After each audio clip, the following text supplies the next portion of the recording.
Hey, this is Sasha. Thanks for joining me in today's video. And what I want to share with you today is good debt versus bad debt and when it's okay to have debt. So stay tuned. I'm going to answer this question in this video.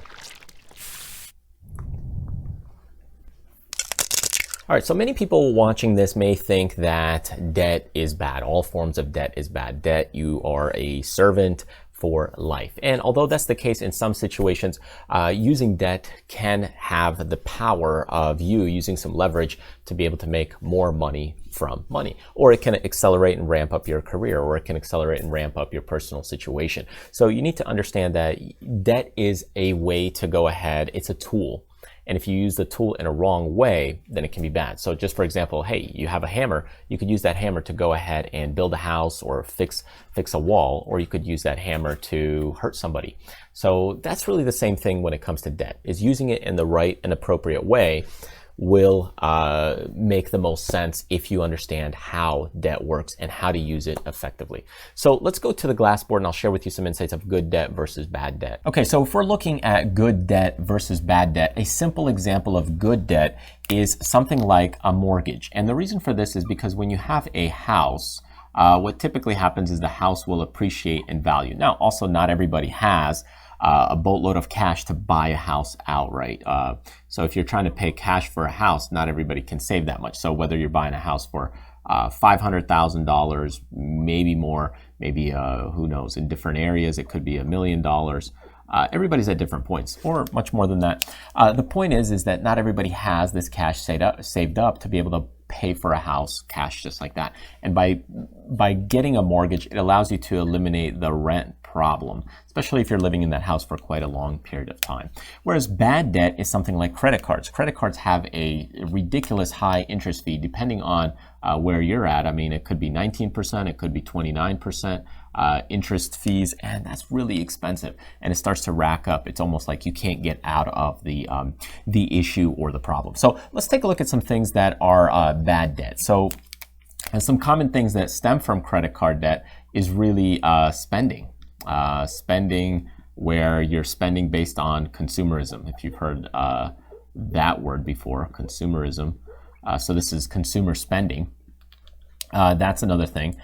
Payday loans is another bad form of debt. This is kind of where you take out a loan for 15 to 20%. You got to pay it back like in 60 days. So some people need a quick loan. They go into something like this, and that becomes very costly and expensive, almost as bad as a credit card.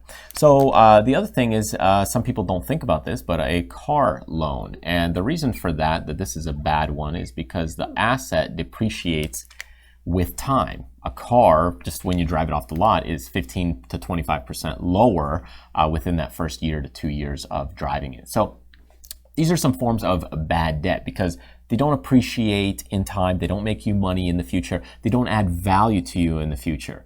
Now you may think, hey, if I get a credit card, I can pay things down later on. But remember, most of them have these percentages and fees. If you're lucky enough, or you go ahead and get something 0% for a while, and you have the cash to later pay it off, yes, you could use that as a form of kind of leverage in a way, or using that power of that money. But oftentimes, maybe you're buying, let's say, a dishwasher in 6 months, no interest, no financing, and that kind of thing.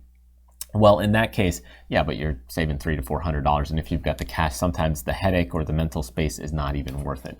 Anyways, so this is bad debt. When we look at good debt, mortgages we've already discussed, but let's take a look at some of the other things. Well, I would say one of the things for some people is small business loans. So that way you could go ahead and evolve and grow your business in the future, and that way you make more money later on. So this is another form of good debt because this is looking to appreciate in the future, unlike a car loan. And then another form could be schooling. So some people go into debt with schooling. Although, I'm a little bit more mixed on this sometimes, depending on the job you're looking for. So I will say this depends on your career path.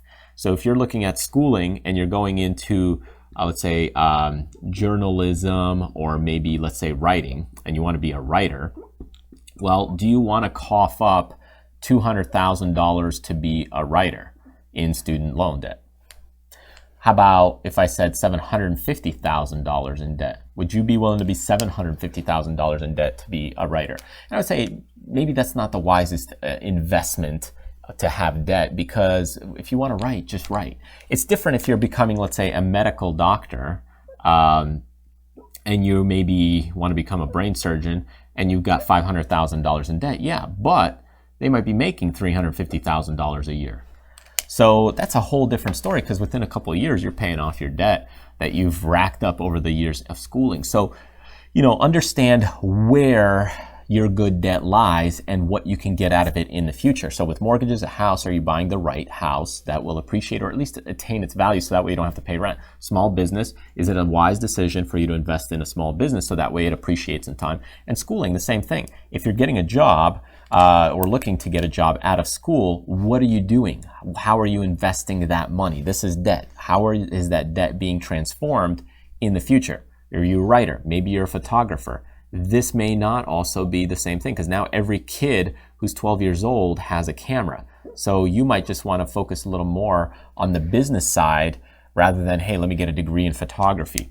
But doing something like medical school, nurse, maybe an accountant, a lawyer, those kinds of things, all of a sudden that may be better debt when it comes to schooling and career paths. So here's kind of our good debt, here's kind of our bad debt.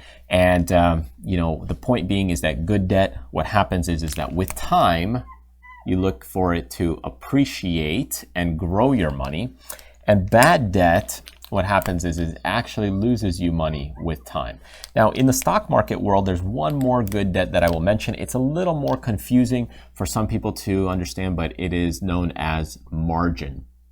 And I have another channel where we talk a lot more about investments, and you can check that out at Traders Fly. So here's this channel right here. If you want to check it out, you can learn more about it. But the point behind margin, you may think it's bad if you're kind of new to investments, but there's two things. There's regular margin and portfolio margin. And the real professional traders, at least in the US, this is only a US based thing, you can qualify for portfolio margin, which basically allows you, in general, a Reg T account, which is a standard regulation margin account, you have a 2-to-1 ratio. However, with portfolio margin, you have a 6-to-1 leverage that's possible. So think of it like this. So here's a couple articles for you. You could look through them. Ultimately, what it allows you to do, here's a quick diagram that gives you an idea. Traditional margin account, if you're buying stock, okay, this is from TD Ameritrade, so it's a big company. If you're buying stock, normally you'll pay about $5,000. But if you've got a portfolio margin account, you're only going to put up $1,500 worth of capital. Why is that? Well, because to get and qualify for portfolio margin, you need to have a minimum of $125,000 in your account. You need to pass a test, which I've done and I've passed, and you need to be able to go ahead and prove confidence within your account. So, they don't just give it out to everybody, because the point of that is to understand, hey, if things go against me, I know what to do, or at least I have the capital to fund it. So that's what they're doing in this case and in this scenario, is that they're giving you, in a sense, a loan to be able to use money or more money to trade and invest in the stock market. So if you're buying, let's say, $500,000 worth of stock, you don't have to put up $500,000 worth of collateral. You might only have to put up, let's say, $150,000 worth of capital. And if you think about that power, it allows you to really extend yourself to, and putting it in the right investments. So anyways, I hope you got some insight here on good debt versus bad debt. It's really just a tool to use if you're knowledgeable, if you understand what's going on, and for assets that appreciate in the future or that will bring you good results. As far as debt goes, most people think of it as bad because, hey, they're talking about bad debt like spending, car loans, or credit card debt. All those things are just horrible debt because they continue to cycle down and they have high interest rates, and really you become a slave. And that is the tough part behind debt. And that's why it gets such a bad rap. But really, it's a tool. And if you use it in the right way, just like a hammer, then, hey, you could build a whole house with that hammer. It just may take you a little bit of time, but it is just a tool. So anyways, thank you so much for joining me. If you're interested in getting some of the great freebies that I have on our website, check it out by clicking the link over here or going to MyLittleNestEgg.com, or subscribe to the channel if you're brand new. Thanks again, and I will see you next time.